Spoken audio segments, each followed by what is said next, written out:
Yeah, I am officially a disgruntled customer. Could you feel your milk expiring as you sat? Well, it sucked too because I was like, Eloise, I'm just gonna run a quick errand and we can like get some food while I'm out. And she's like, all right, cool, I'll come with you. And then she had to stand at Home Depot for an hour with me. Should have gotten her first job. Yeah.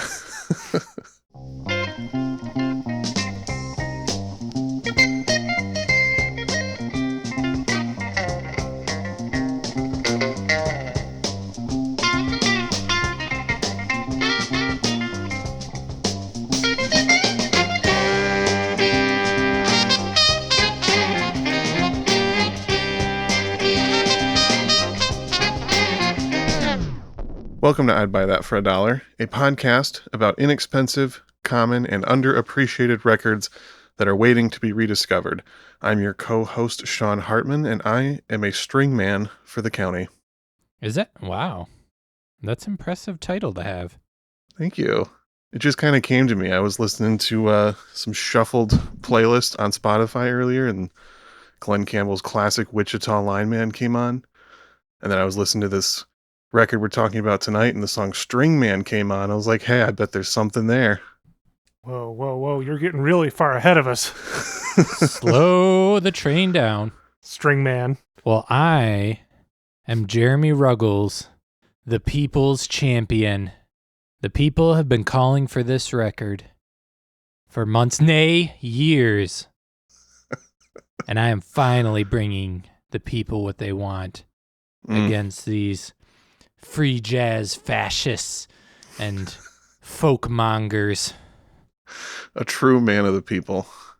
Well, once again, trying to get right in the record, but I gotta say who I am first. No, it's fine. Go ahead, folk monger. I am Peter Cook, and I am a stop motion animator for Rankin Bass Animated Entertainment. My goodness, with all this foreshadowing, there's just no way we could know what record is about to be talked about unless Jeremy tells the people. The people have spoken, and I have brought Kenny Rankin like a seed. And this will not be a violent revolution. This will be peaceful. Like this first track I will play, Peaceful. Side A, track 3.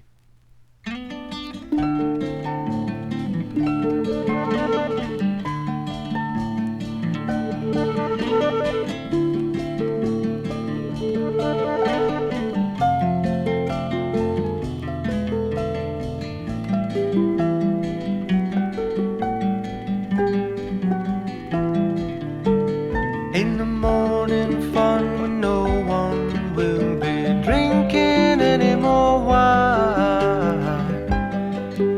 I wake the sun up by giving him a fresh air full of the wind cup. And I won't be found in the shadows hiding sorrow. I can wait for fate to bring to me any part of my tomorrow.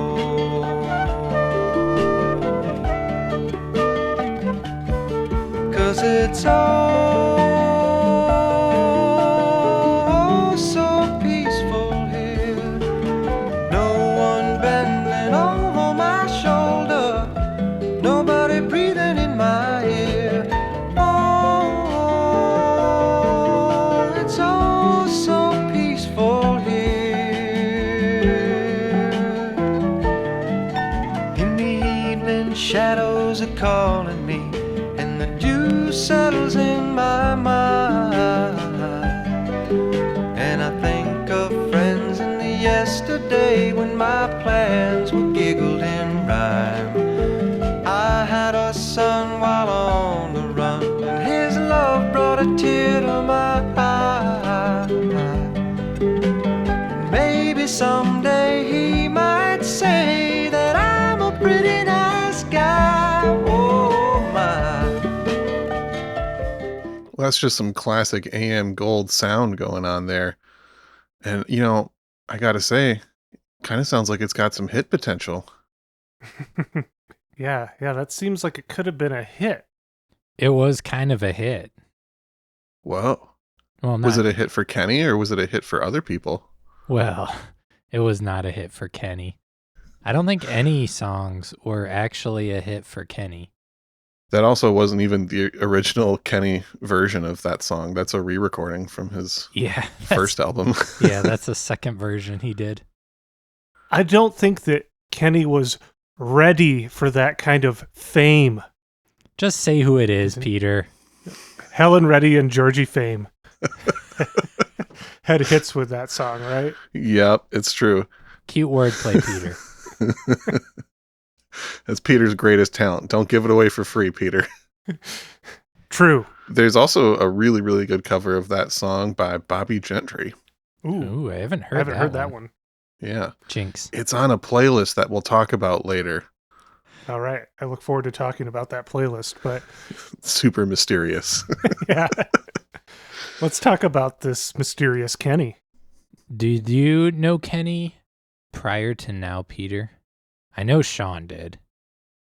You know, I don't remember if this was when you first heard Kenny as well, but the first time I think Sean had been talking about him and then played some Kenny Rankin for us coming back from our trip to Chicago last year Oh. as we were coming back on I-94 late at night. Yeah. That was, I believe, my introduction. Nice. Yeah, no, I believe Sean showed me Kenny previous to then. Because I was like, hey, what's this record? And he's like, it's good. It's Kenny. That's exactly what he sounded like, too. I remember it like it was yesterday. I think I hadn't gotten into Kenny much before the infamous Chicago trip. I might have showed Jeremy it a little bit before that, but it was around that time that I was discovering this guy along with like Jonathan Edwards, J.D. Souther, and just kind of digging into that sort of folk country psychedelic crossover jazz influence kind of stuff. Just seeing which guys sounded like that. And Kenny was one of the ones that stood out to me, and I showed him to you guys, and it was love at first listen. And now here we are a full year later actually doing an episode about him. It's about time. And I think what you said when you were like, when I was getting into the psych country folk jazz influenced weirdos, I think that was what made Kenny never really break through. I feel like we've talked about this with some other artists previously that I'm blanking on, but that blending of like too many genres to where you're nobody's boy, you know? Mm-hmm. Mm-hmm. A lot I think- of parallels to Buzzy Linhart, I would say, as far as previous artists we've talked about in that vein. Yeah, that would, yeah. Oh, on a quirkier side, Andy Pratt even. Yeah, definitely. Yeah, there's clear jazz influence, but it's not jazzy enough for real jazz heads. And then there's clear like pop and folk influence, but it's like too jazzy for pop and too like, I don't know. It's like not, there's no political or it's not especially deep music, I would say. So the folkies are not going to go for it. It's just in that middle ground. But it's a very soothing middle ground. It's a beautiful middle ground. I get very chill vibes from this middle ground. Yeah, definitely. This is it's the kind of music that makes you actually feel good to listen to it. Kenny always just comes off as a very genuine person when I listen to his records. He seems like someone that really loves what he's doing and cares about the music. Kind of a true believer, if you will. But yeah, good vibes with every Kenny record. Honestly, dare I say, it kind of makes me feel like I wish James Taylor made me feel. Yeah, James Taylor minus a lot of the weird creeper vibes. Yeah, like there's things I like about James Taylor's music, but then there's some things that just turn me off. Not even going into yeah, like some of that stuff. Well, you guys want to hear a little about the man himself? I would love to know as much as possible about the man himself. The true people's champion, Kenny Rankin. Born February 10th, 1940. He grew up in the Washington Heights neighborhood in New York City, which he cited as influencing him in that it was sort of a melting pot of various Latin cultures that laid some influence into his sound that you can hear. And then as he got older, he started hanging out at Greenwich Village. He said he was strongly influenced by Laura Nyro. Have you guys heard Laura Nyro? Yeah, I'm down with the Stone Soul Picnic. That's actually also one of the first artists I think. That's one of the first artists I think of when I hear this as well. I hadn't heard it before researching this, and I was like, ooh, who's that? And she's extremely good. I have no idea if her music's dollar bin or not, but... Oh, it's Mhm. almost all Oh, yeah. dollar bin. Yeah. Extremely easy to find, and Oh, wow. really, really good. Yeah, I was kind of blown away, so as we are always doing, watch out for a future episode there. She was mentioned on our first episode because I think she was roommates with Jimmy Spheris. I At one can't point- possibly remember back to our first episode. This is episode like 82. Give me a break. Well, I hosted that episode, and that sounds vaguely familiar, so we'll go with it. I know I've used her on a couple playlists before as well. She's definitely like I said, a strong bargain bin artist with a lot of similarities to more popular artists at this point. Yeah, so those helped inform his style, and getting into the music industry was annoyingly easy, it sounded like. He was bugging his mom about taking voice lessons, and he went and did an audition to be with his teacher, and the next week, this teacher took him to meet Bobby Bromer at MCA Records. And then the following week, they offered him a record deal at Decca Records. Yeah, I had read that. That's so absurd. He was just the definition of a natural talent. I've heard him reference things like that a few times, where just music has always come extremely easily to him and has always just been a very natural thing for him to accomplish. And he's taken the good times and the bad. He's had like really, really amazing opportunities like that happen, and he's been left out to dry, and he just kept on going no matter what. True. Well, this is sort of foreshadowing, but he kept making albums up until he died. He was in the stages of planning another album when he passed away in 2009. Yeah, and his later stuff is honestly really good. I mean, it gets a little smoother with some of his 90s records, like every other older artist that was making music at that point, but the content is still really high quality all the way through his career. Yeah, I have to argue that Scott Walker was not smoother in the 90s, but I digress. wow. There's always some exceptions, some very limited exceptions. Here, let me just throw a little speed bump down in front of this episode. Well, actually, I am sorry though. Yes. I'm going to keep So Kenny kept. Well, I'm going to keep mutilating this timeline by referencing a 2002 or 3 interview he did where he was actually talking about how in the 90s he was recording a bunch of jazz standards because a lot of his contemporaries were making a bunch of money doing it. So he said, the people offering me the most money wanted me to do that, so that's what I did. But at this point in my career, I just want to make music I wrote and feel like making. So that's what I think that might have been his last actually finished album, though, was 2002. But let's jump back towards the beginning. Do you guys feel like we're in a time travel sci-fi movie right now? sure. Yeah, I do. It's dangerous and exciting. So jumping back, he's a youngster signed to a record label, and they actually bring him on to write songs, and he starts making sort of doo-wop pop music, I guess. And then they had him start writing songs for jazz singers like Peggy Lee and Mel Torme and Helen Reddy as well, as mentioned earlier. Then he caught, I don't know if you call it catching a break, but he was doing session work as well around this time, and they wanted him to play guitar on Bob Dylan's Bringing It All Back Home. So he was like, what's it pay? And they're like $60 a song. And he was like, sweet.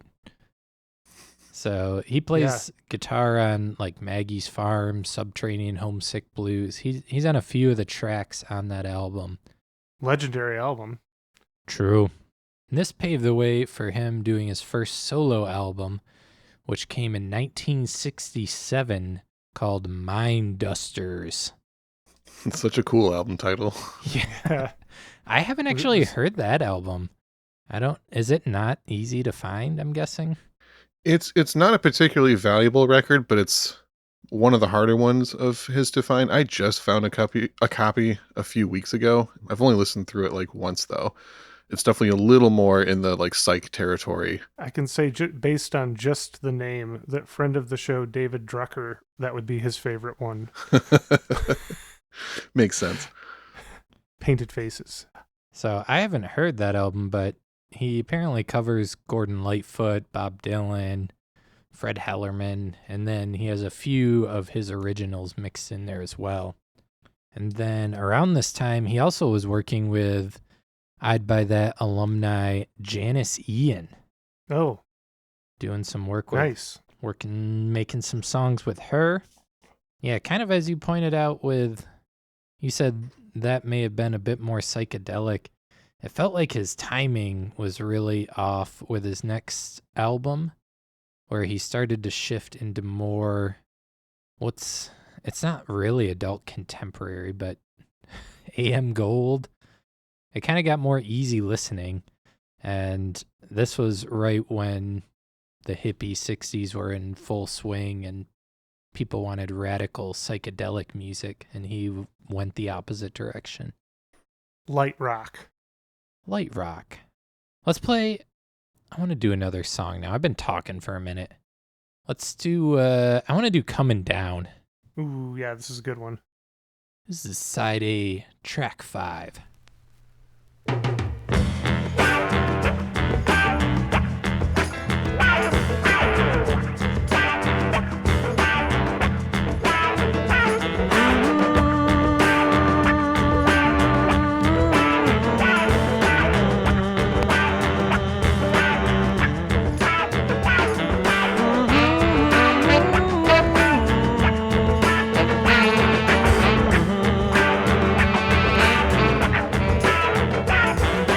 Walking through the city streets at most any hour, running the shoes off my feet, looking for the midnight flower. On the run in the morning sun, sidestepping people smelling of cologne, yeah. Just running and being all alone. Coming down,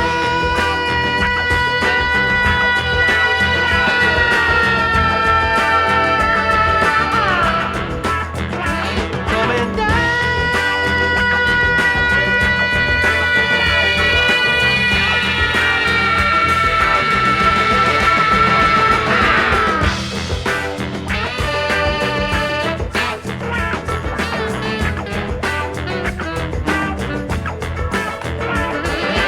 Every step I take is beating down in my head. And I've got to get to my woman. I gotta lay down in my bed. I don't have anything and I can't keep my head straight. But this is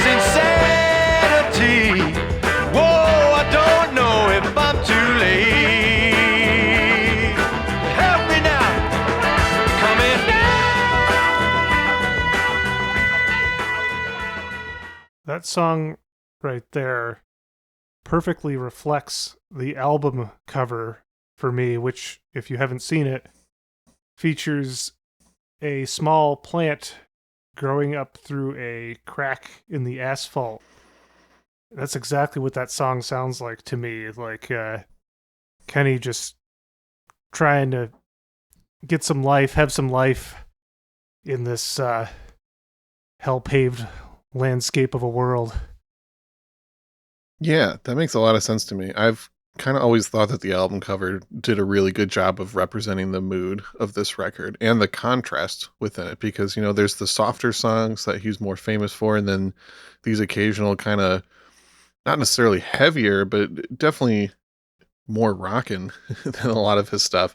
And the other thing I always kind of really liked about those songs too is that he still makes them sound just as effortless as he does the more intimate folk-based material.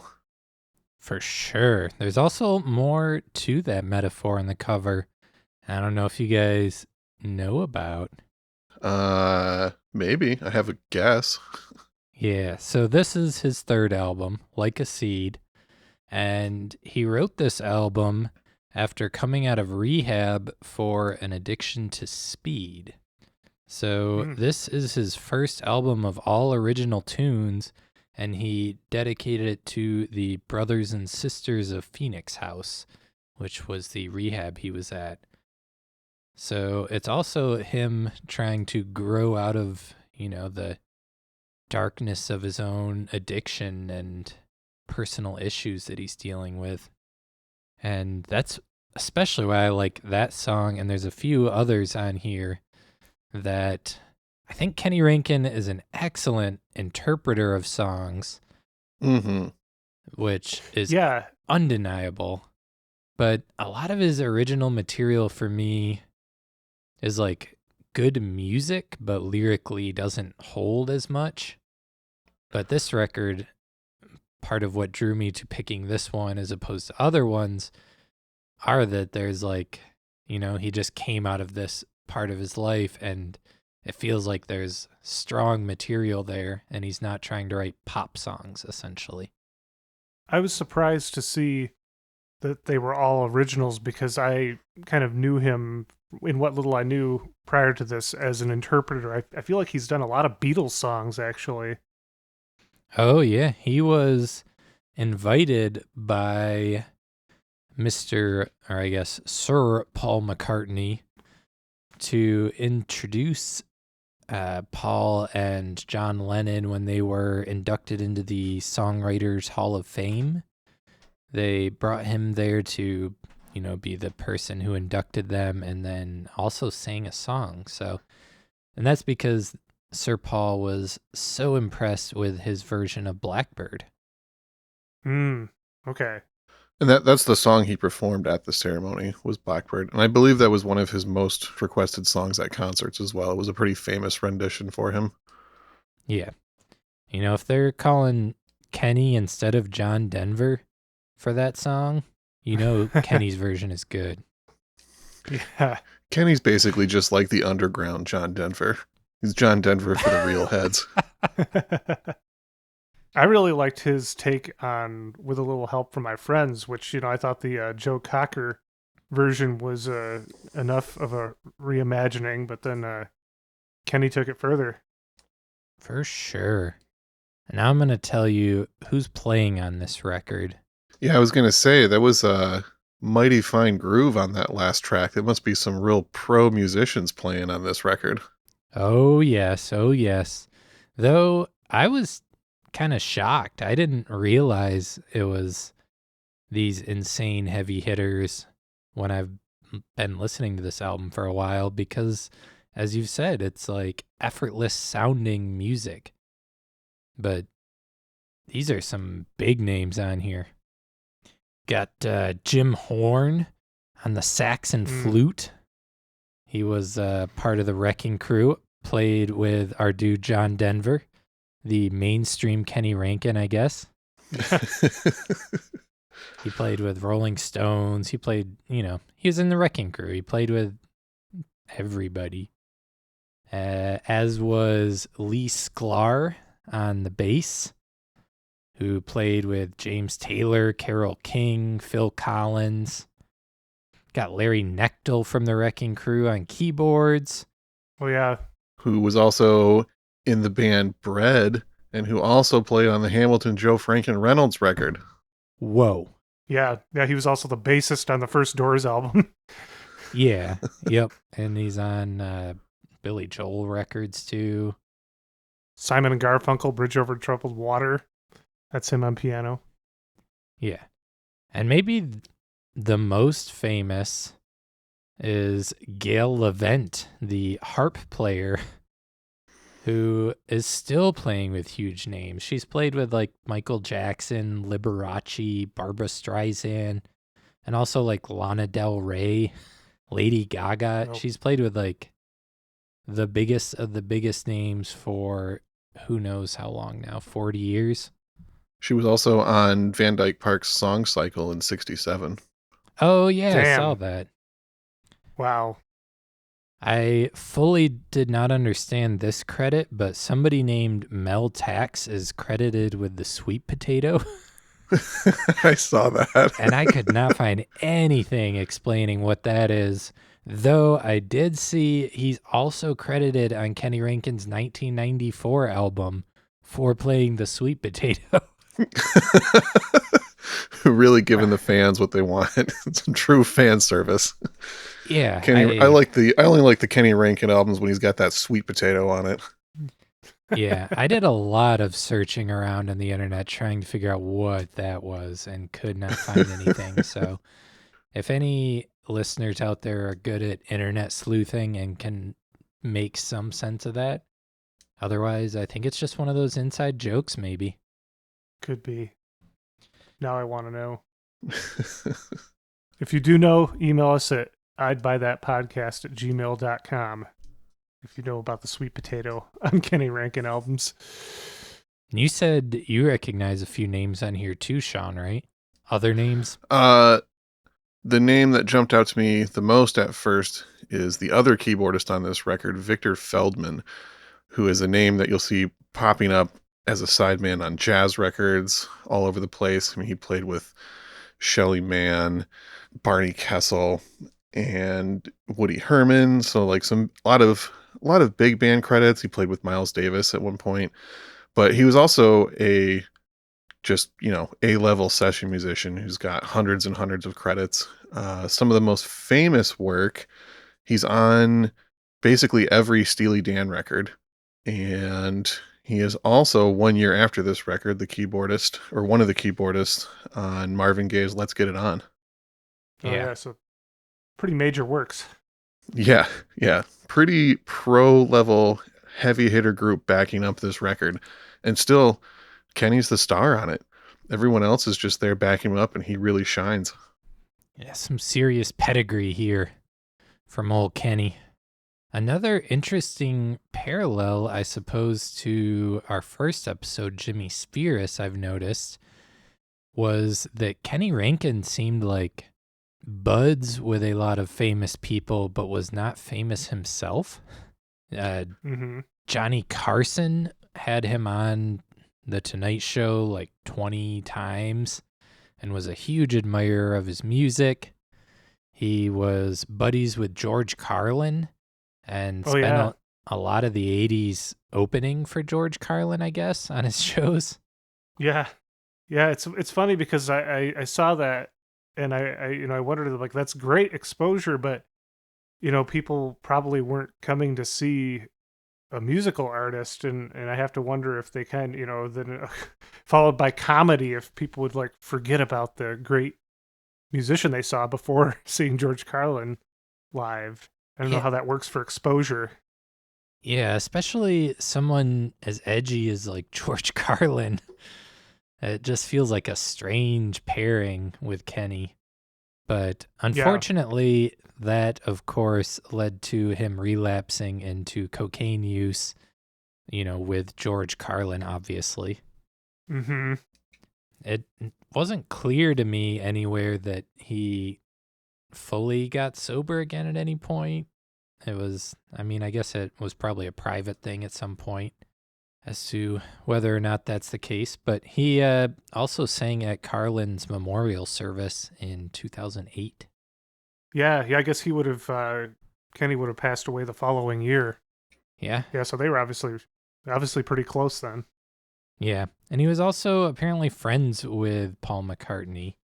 So a lot of big name people he was rubbing elbows with, but it never really happened for him. His biggest record was the Kenny Rankin album, which hit number 99 on the Billboard charts. And that was the album he recorded with Don Costa and a 60-piece orchestra. Whom, do you guys remember when we mentioned Don before? I don't. I don't either. Frank Sinatra, Watertown. Oh, right. So Kenny went and did a similar thing with Don and big orchestra and had his biggest hit, but his biggest hit was number 99 on the charts. So That's a great record, by the way, from 77. Another easy one to find. Highly recommended. yeah, and the one after this, I really like, Silver Morning. Mm-hmm. That's a high quality record. Let's jam another track. Let's do that. I'm ready. Let's do String Man, since that's Sean referenced it in his title there at the beginning. People have been waiting ever since the intro. Precursor to Spoon Man by Soundgarden. Oh, yeah. The secret inspiration. Side A, track 6, String Man.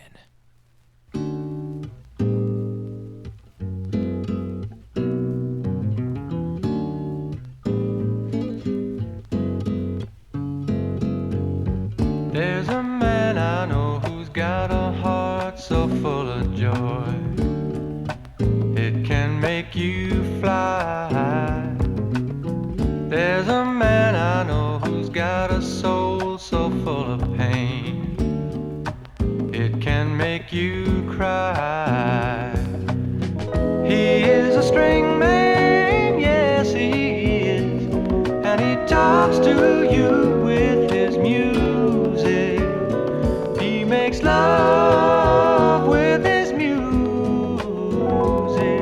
String man, string man, string man, string man. There's a man I know who always runs the fastest mile, but he never wins.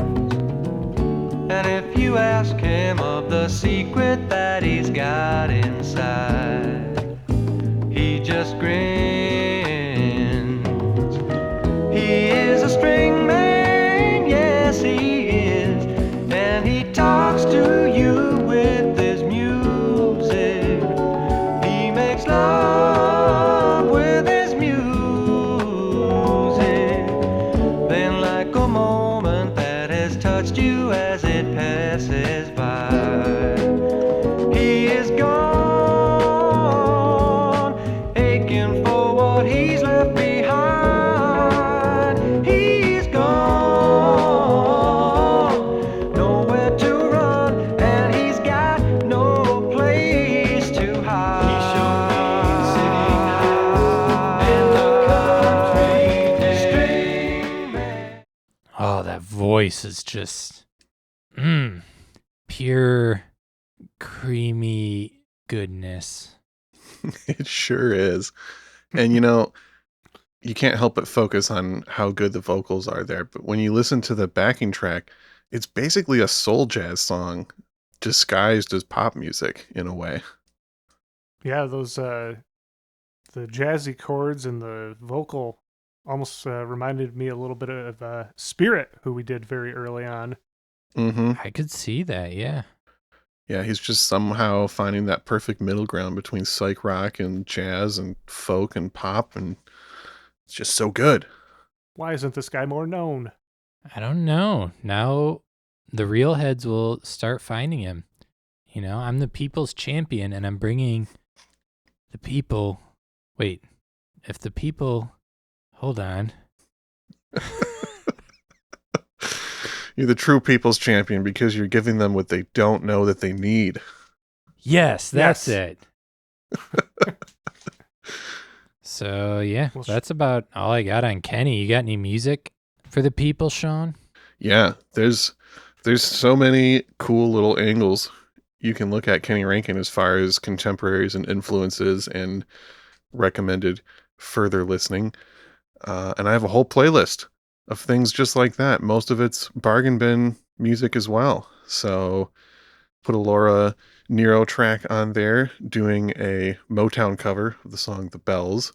Phoebe Snow is on there for more of the kind of soulful inspiration. I put a few jazz tracks on there by artists like the Crusaders to kind of showcase some of the soul jazz influence going on. And then a little bit weirder, folky influence stuff. Tim Buckley is on there. Thought that was an interesting comparison. Minnie Riperton, who we've talked about before. Joni Mitchell, who we've referenced on the show plenty of times. Another guy who I think has actually a really similar vocal style, especially when you listen to Kenny's more smoothed out jazz influence stuff. Michael Franks, I think, is a really good similar artist for people to dig into. Bobby Gentry's version of Kenny's song Peaceful is on there. Jimmy Spheris, who we've mentioned, Mel Torme, The Carpenters, Harry Belafonte, Peggy Lee, and so much more. You can find the playlist on Spotify, all 2 hours of it. Just search I'd Buy That Podcast, all one word, to find this and every other Season 2 playlist. I feel a 2-hour bubble bath coming on now. Ooh, perfect. Ooh, that sounds like the ideal way to consume that playlist. You out there, listener, if you like what you're hearing and want more, you can always head over to patreon.com/I'd Buy That Podcast and pledge to support us and receive more content in return. So check that out if you're interested. We just had another sign up. Thank you, Wes. Solid. We really appreciate all the support from our Patreon followers. And if you're interested in becoming one, once again, patreon.com/I'd Buy That Podcast.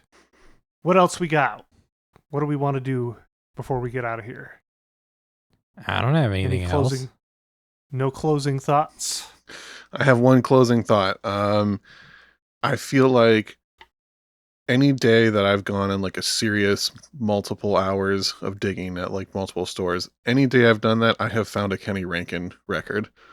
This is like definitely one of the easiest bargain bin artists to find that we have talked about on this show. And as I've said before, there is no bad Kenny Rankin record. So if you enjoyed any element of stuff you've heard today, get ready. They're all out there. They're all cheap.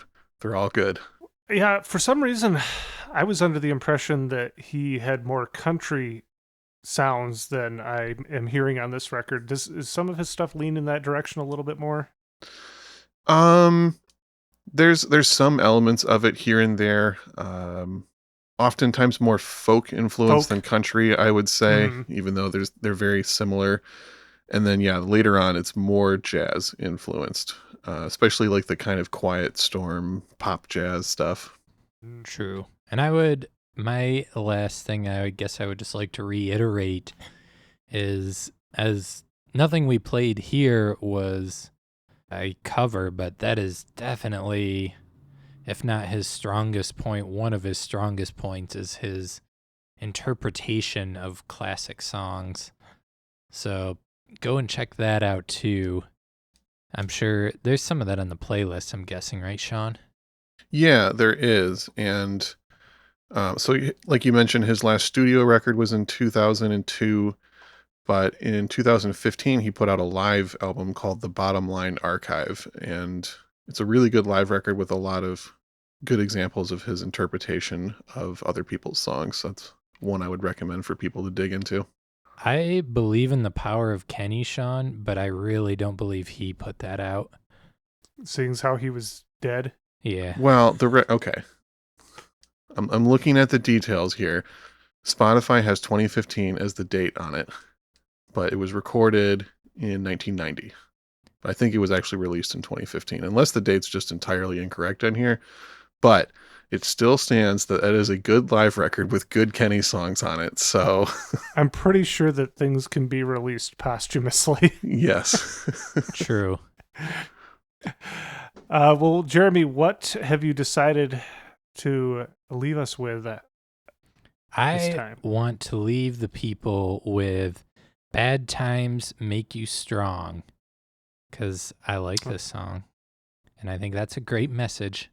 Yeah, something to keep in mind as we sally forth here. Well, thank you so much for listening to yet another fine episode of I'd Buy That for $1. I am Peter Cook. I'm Sean Hartman. And I'm Peter Hartman.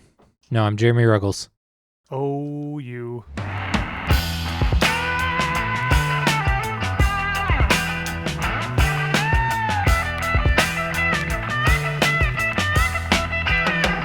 If you need me, you can call me.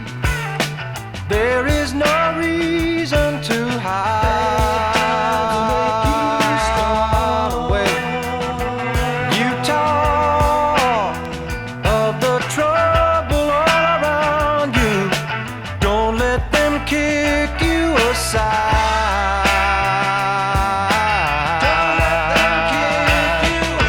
Bad times will make you strong.